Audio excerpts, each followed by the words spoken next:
Magandang tanghali po mga kaibike. Nandito po ulit ako ngayon sa NWOW TLG dito sa Imos BDO. Okay po. Kasi bibili po ako ng signal light para dito sa kaliwa ng likod ng RBS namin. Ito po nakikita nyo po sa video. Naka-hazard po ako. Pero yung isang LED light na lang yung ilaw.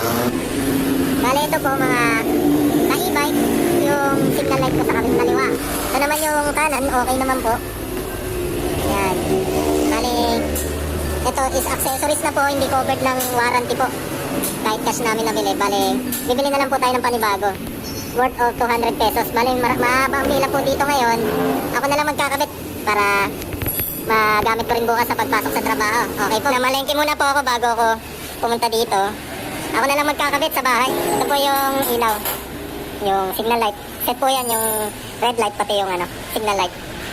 Okay po, babayaran ko muna po mga ka-e-bike. Mga ka-NWOW, sa ERBS, nakabayad na po tayo. Ito po, is 200 lang. Yan po. Mamaya po, ikakabit ko. Ipapakita ko po sa inyo kung paano rin ikabit. Madali lang naman siya ikabit. Ayan, yung terminal. Kaya, konting backpass lang. Magandang araw po mga ka-e-bike.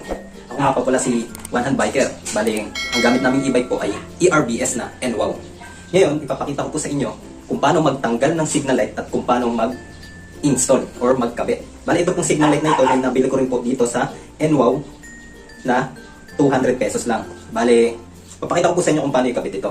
Then, alam naman natin po kung gaano ka-importante ang signal light. Lalo na pag bumabiyahe tayo sa mga highway at paggabi po. Kailangan na kailangan natin to. Kasi ito ay magbibigay sa atin ng safety kung tayo ay liliko para hindi maging alanganin yung ating pagmamaneho sa kalsada or hindi tayo makapahamak ng ibang tao. Kasi ito ay maaaring makapagbigay din ng signal na sa likod na tayo ay liliko. Kung kaliwa man o kanan. Okay po, simulan na natin. Ito po ang aming NWOW ERBS 2020 model po. Yan po. Ngayon makikita nyo po, naka-hazard po ako. Itong kanan ay okay naman po. Itong kaliwa ay makikita nyo, isang LED na signal light na lang po ang gumagana. Patayin po muna natin ang e-bike natin. Then, switch off yung hazard.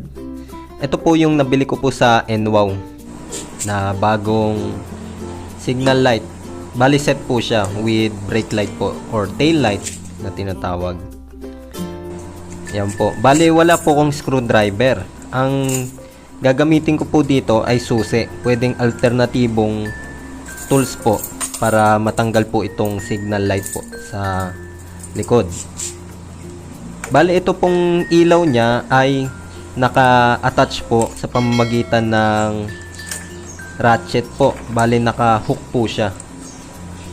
Bali sisikwatin lang po natin ng konti.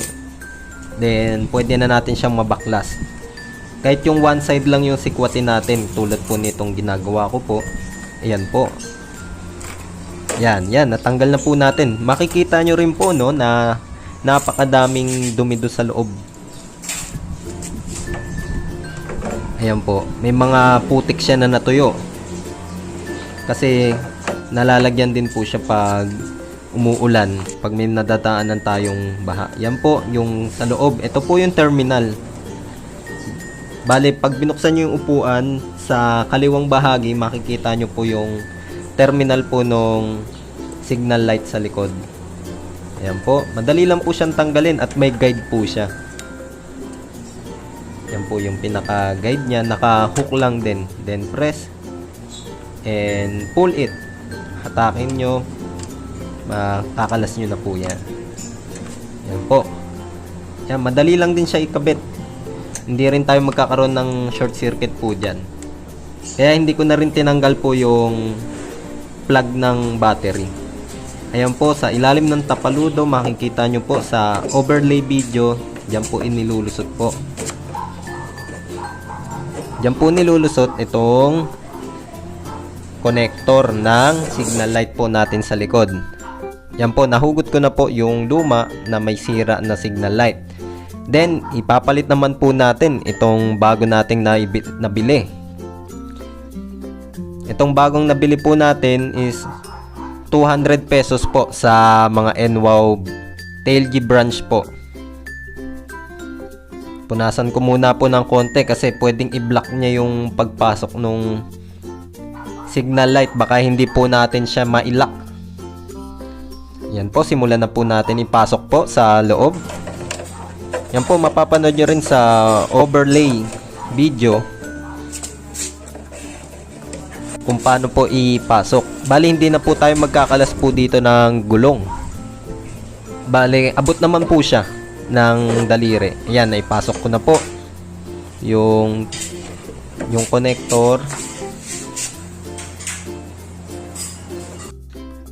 Ngayon, ayan po. Okay na. Ready na natin maikabit doon. Pero i-attach po muna natin ito. Wag dapat pong pabaliktad. Dapat nasa ilalim po yung kulay yellow. Yan po yung signal light po natin, yung turning light. Hindi po muna natin ikakabit ng mahigpit po. Kasi titignan natin kung gumagana muna. Okay po, hugutin na po natin yung connector ng signal light, mga ka-e-bike. I-connect na po natin siya dito sa power supply. Bali, yan po yung pinaka-terminal para gumana po yung signal light po natin. Okay, madali lang po ikabit kasi may guide naman po siya. Alright, naikabit na po natin mga ka-e-bike, mga ka-nerve. Easy. Okay na okay po. Ngayon, itatago po natin yung wire. Isuksok lang po natin dun sa loob nang hindi maiipit po yung mga maninipis na wire po kasi may balot naman po siya na goma. Okay na po, pwede na nating i-testing. Yan, isusi na natin. Kahit wag na nating start, kahit isusi lang, gagana na po yan para matesting natin. Okay, pindutin natin yung hazard or yung left turn. Yan, nakita po natin sa video na gumagana na po siya. Okay, successful po yung ginawa natin na pagkabit ng tail light or signal light sa left side ng ARBS po namin. First time ko lang din po itong ginawa na magkabit at first time ko lang din po magpalit. Okay, nakita nyo po, nag-blink. Pwede na natin ikabit siya ng maayos po. Ididiin nyo lang po siya. Yan. Bali, plastic lang naman po yung nasa gilid niya. Hindi basta-basta nasisira. Basta pag nagsikwat po kayo niyan, dahan-dahan lang po. Silipin nyo kung naka-detach na yung plastic do sa pagkakakabit dun sa signal light para hindi nyo rin po masira. Okay po mga ka-e-bikes, naikabit ko na po itong signal light ng ARBS namin na NWOW. Okay po mga ka-nerve. Kung kinaya ko po ito, mas kayang-kaya nyo. Okay, see you in the next video.